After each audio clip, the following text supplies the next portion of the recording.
वन्दे ब्रह्मपुराधिपं श्रीसहजानन्दं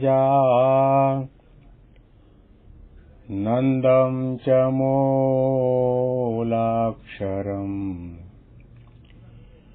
श्रेयस्कारणसद्गुणैकनिलयम् श्रीप्रागजिह्वावत ब्रह्मोपासनधारकं गुरुहरिं यज्ञं तथा योगिनं प्रीत्येवं प्रमुखं महन्तमनिशम् श्रीजेस्वरूपं मुदा મહિમાનો મહિમા પ્રવચનમાળામાં આજે 12મી ઓગસ્ટ 2024 સોમવારના દિવસે તમામ સંતો હરિભક્તોને મારા સાષ્ટાંગ પ્રણામ. જય સ્વામિનારાયણ. હેપી વચનામૃત શતાબ્દી મહોત્સવ. હેપી પ્રમુખ સ્વામી મહારાજ શતાબ્દી મહોત્સવ. અંત્યનો 14મો વચનામૃત કાયસ્થના અવિવેકનો લંબકરણનું આપણે સાંભળી રહ્યા છીએ. ચાતુર્માસમાં પવિત્ર શ્રાવણ મહિનો ચાલી રહ્યો છે અને આજે શ્રાવણ મહિનાનો બીજો સોમવાર છે. શ્રાવણ મહિનાનો પ્રારંભ જ સોમવારના દિવસે થયો અને શ્રાવણ મહિનાની સમાપ્તિ પણ સોમવારના દિવસે થવાની છે. આવા પવિત્ર શ્રાવણ મહિનાની અંદર અક્ષરધામના અધિપતિ પરબ્રહ્મ પુરુષોત્તમ નારાયણ સહજાનંદ સ્વામી મહારાજની દિવ્ય અલૌકિક અમૃતવાણીનું પાન કરવાનો આપણને લાભ મળી રહ્યો છે. આ વચનામૃતમાં ઘણા સંતો અને ભક્તોએ પ્રશ્નો કર્યા છે, તે આપણે સાંભળ્યા. શિવાનંદ સ્વામીએ મહારાજને પ્રશ્ન કર્યો કે ભગવાનનો ભક્ત હોય પરંતુ આપે કહ્યું એવો સાર અને અસારનો વિવેક એનામાં ન હોય અને વૈરાગ્ય પણ ન હોય તો એને એવો વિવેક અથવા તો એવો વૈરાગ્યના જીવનમાં ઉદય કઈ રીતે થાય? અતિ અગત્યનો પ્રશ્ન શિવાનંદ સ્વામીએ પૂછ્યો છે. આપણામાં સાર અને અસારનો વિવેક પણ નથી અને કદાચ હશે તો પણ બહુ જ ઓછા વધતા પ્રમાણમાં. મહારાજે ભક્તના સાધુના જીવનની અંદર સાર અને અસારનો વિવેક અને વૈરાગ્ય કેટલા હોવા જોઈએ એ પ્રમાણે આપણામાં નથી. અને વૈરાગ્ય આપણામાં જાગે, મહારાજને ગમે એવો વૈરાગ્ય આપણામાં જાગે, મહારાજને ગમે એવો સાર અને અસારનો વિવેક આપણામાં આવે, એવો વિચાર આપણને ક્યારેય પણ આટલા વર્ષોના સત્સંગમાં થયો છે ખરો? મહારાજ અને ગુણાતીત ગુરુ પરંપરા ઢોલા નગારા વગાડીને આપણને વિવેકી થાવ, અવિવેકનો ત્યાગ કરો, દેહાભિમાનનો ત્યાગ કરો, રાગ દ્વેષ ઈર્ષા અસૂયા અભાવ ગુણનો ત્યાગ કરો, ઘણું કહેવા છતાં પણ આપણે જેટલા જાગ્રત અને સાવધાન એકાદશી કરવામાં છીએ,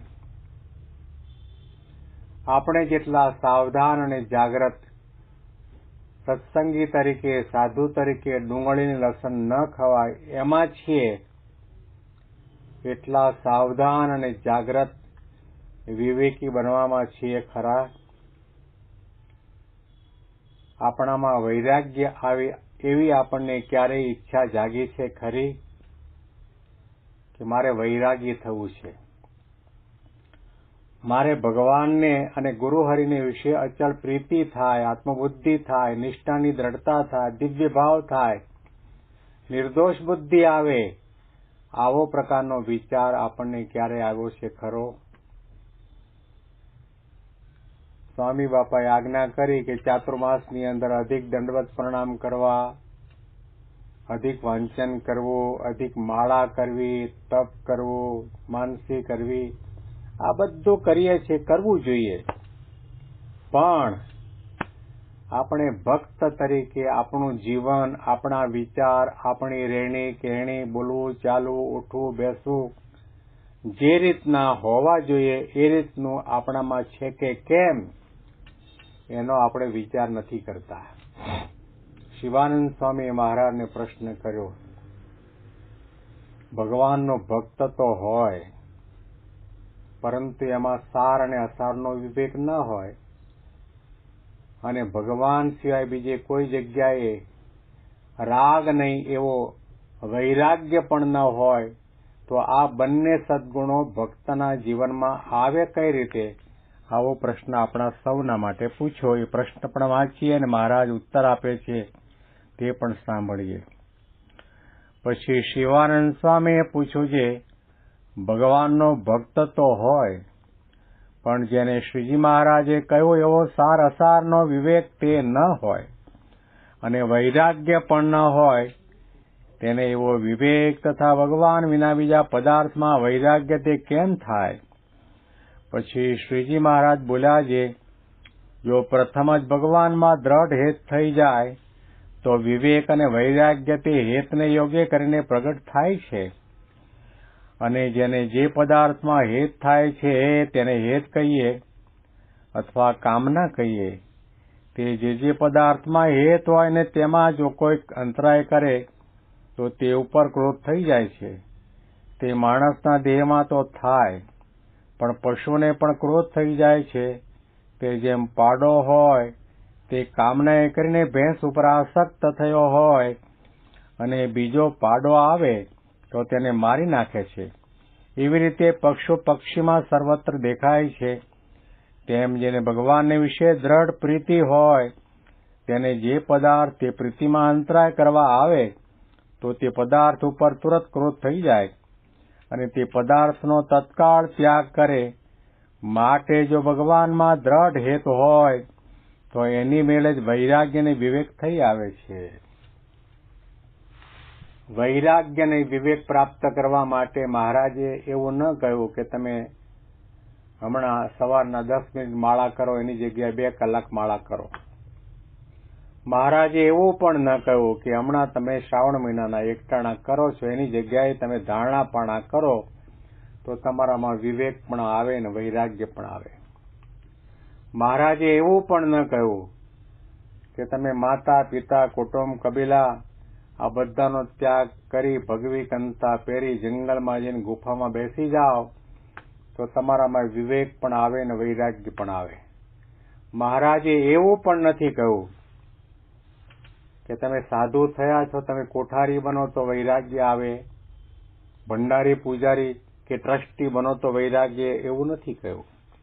મહારાજે એવું પણ નથી કહ્યું કે તમે વડતાલમાં રહેતા હો તો વૈરાગ્ય અને વિવેક આવે, અથવા ભુજમાં કે અમદાવાદમાં, ગોંડલમાં કે ગરડામાં કે સારંગપુરમાં રહેતા હો તો વૈરાગ્ય આવે, એવું પણ નથી કહ્યું.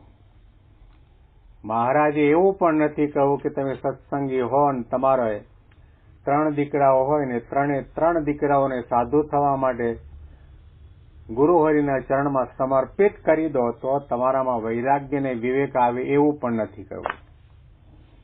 વૈરાગ્ય અને વિવેક આપણામાં આવે ક્યારે કે જો ભગવાનમાં અને ભગવાન જેવા સાધુમાં હેત થાય તો વિવેક ન હોય તો વિવેક પણ આવે, ધર્મ ન હોય તો ધર્મ પણ આવે, જ્ઞાન ન હોય તો જ્ઞાન પણ આવે, નમ્રતા ન હોય તો નમ્રતા પણ આવે, સમજણ ન હોય તો સમજણ પણ આવે, ઉપાસનાની દ્રઢતા ન હોય તો ઉપાસનાની દ્રઢતા પણ થાય અને વૈરાગ્ય પણ આવે.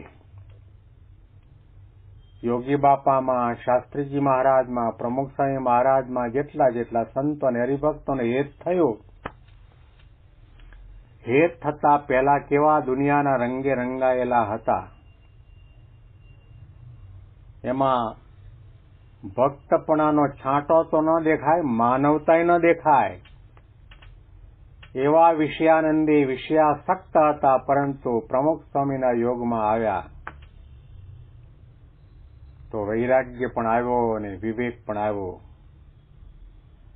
દારેસલામના સુભાષભાઈ પટેલ, જેનો ઇતિહાસ સંપ્રદાયના પાને લખાણો છે અને ઘણા બધા પ્રવચનોમાં આપણે સાંભળ્યો પણ છે. સત્સંગ થયા પહેલા કેવા હતા, એમનામાં અને ભયંકર વાલીઓ, લૂંટારો, ડાકુ જેવા સ્વભાવ એમના હતા. દરેક વાતમાં શુરાપુરા હતા, કોઈ વ્યસન બાકી નહોતું. પરંતુ પ્રમુખ સ્વામી મહારાજના યોગમાં આવ્યા અને એમની સાથે હેત થયું. ગરીબ ગાય જેવા બનાવી દીધા. નિયમ ધર્મમાં, નિષ્ઠામાં, પક્ષમાં, મહિમામાં કેટલા આગળ વધ્યા. એવી જ રીતે પ્રમુખ સ્વામી મહારાજ અને યોગી બાપાના યોગમાં CM પટેલ સત્સંગ થયા પહેલા કેવા હતા, પણ યોગી બાપાના યોગમાં આવ્યા, પ્રમુખ સ્વામી મહારાજના યોગમાં આવ્યા, એવું ભક્તમય જીવન બની ગયું. તેમણે દેહનો ત્યાગ કર્યો. પ્રમુખ સ્વામી મહારાજની આંખમાંથી આંસુ પડ્યા છે. એટલું જ નહીં, પરંતુ એવા ભક્તનું અગ્નિ સંસ્કાર અને નનામી ઉઠાવવાનો લાભ મને પણ મળે એટલા માટે પ્રમુખ સ્વામી મહારાજે લંડનમાં દેહ પડ્યો તો આજ્ઞા કરી કે એમનું ચાર્ટર વિમાન દ્વારા મૃત શરીર અહીંયા અટલાદરા મંગાવો. પ્રમુખ સ્વામી મહારાજે એમની નનામી ઉઠાવી છે, અગ્નિ સંસ્કાર કર્યો છે, એના ગુણગાન ગાયા છે. આ પ્રતાપ શેનો છે કે સત્પુરુષમાં પ્રીતિ થઈ, હેત થયું, જોડાણ થયું. હીરામુખી બોચાસણના કેવા હતા, માથા ભારે હતા. આખા પંથકમાં એમના નામની ધાક વાગે. પણ શાસ્ત્રીજી મહારાજમાં હેત થયું, કેવા શૂરવીર હરિભક્ત થયા. સગ્રામ ભક્ત સત્સંગમાં આવ્યા પહેલા કેવા હતા, અને મુક્તાનંદ સ્વામીના યોગે કરીને સત્સંગનો રંગ લાગ્યો. બ્રાહ્મણોને પણ શરમાવે એવું પરમ પવિત્ર જીવન. સાધુ સંતોના હૈયામાં પણ ઉત્કંઠા જાગે, ભાવના જાગે કે આ સગ્રામ ભક્તના ચરણની રજ લઈને માથે ચડાવીએ. વૈરાગ્ય, સાર અસારનો વિવેક આવ્યો. આજ્ઞા પાળવાની તેટલી તમન્ના અને ઝંખના. પડી વસ્તુ હાથે ન જાલે રાજ. એના પત્ની એના કરતા 2 ડગલા આગળ કે તમે ધૂળ ઉપર ધૂળ શું વાળી. જ્યારથી મહારાજની આજ્ઞા થઈ ત્યારથી મારા માટે નીચે પડેલી સોના, દાગીના કે હીરા, મોતી, જવેરાત હોય ધૂળ સમાન છે. આ વૈરાગ્ય, આ વિવેક આવ્યો. તો શ્રીજી મહારાજે આપણને સમજાવ્યું કે આપણામાં વૈરાગ્યનો છાંટો નથી, સાર અને અસારનો વિવેક પણ નથી. જો તમારે આ માર્ગે, આધ્યાત્મિક માર્ગમાં આગળ વધવું હોય અને સંતોના જીવનની અંદર મહારાજની માળાના મણકા સમાન ભક્તોના જીવનમાં જે સાર અને અસારનો વિવેક અને વૈરાગ્ય પ્રાપ્ત કરવા હોય તો સંત સમાગમ કરો, સાધુની સાથે હેતપ્રીત રાખો. એની સાથે પ્રીતિ કરવાથી, આત્મબુદ્ધિ કરવાથી ભગવાનનો અને આત્માનો સાક્ષાત્કાર થશે, ભગવાનની નિષ્ઠાની દ્રઢતા થશે, ઉત્તમ નિર્વિકલ્પ નિશ્ચય પણ દ્રઢ થશે. એ વાત પણ સત્સંગ દીક્ષા ગ્રંથની અંદર મહંત સ્વામી મહારાજે સારી રીતે ઉલ્લેખી છે. આના અનુસંધાનમાં વિશેષ વાતો આપણે આવતીકાલના પ્રવચનમાં સાંભળીશું. તમામ સંતો હરિભક્તોને મારા સાષ્ટાંગ પ્રણામ. જય સ્વામિનારાયણ.